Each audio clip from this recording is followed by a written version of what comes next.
আপনারা উন্মুক্ত করে দেন। সন্ধ্যার পর মৈনট ঘাটে যেন অন্য এক দৃশ্য। খোলা আকাশের নিচে জড়ো হয়েছেন শত শত মানুষ।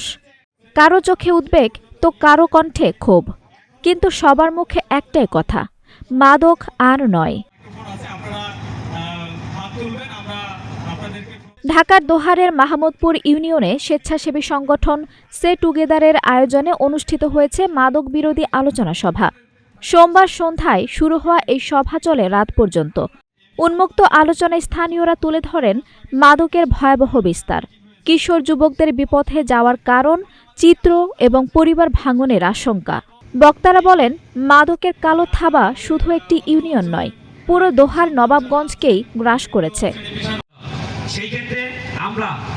প্রায় ৫ শতাধিক গ্রামবাসী এদিন মাদকের বিরুদ্ধে সামাজিক আন্দোলন গড়ে তোলার অঙ্গীকার করেন।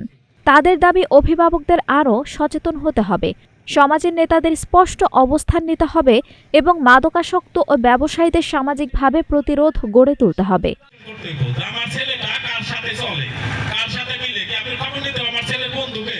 প্রশাসনের প্রতি কঠোর ব্যবস্থা নেওয়ার আহ্বান জানিয়ে তারা বলেন, কোনো প্রভাবশালী মহলের চাপে যেন গ্রেপ্তার ব্যক্তিরা ছাড়া না পায়।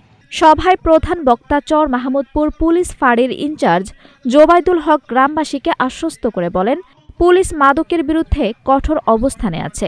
কোনো সদস্যের বিরুদ্ধে অভিযোগ প্রমাণিত হলে তার বিরুদ্ধেও ব্যবস্থা নেওয়া হবে। তিনি সকলকে তথ্য দিয়ে পুলিশকে সহযোগিতার আহ্বান জানান।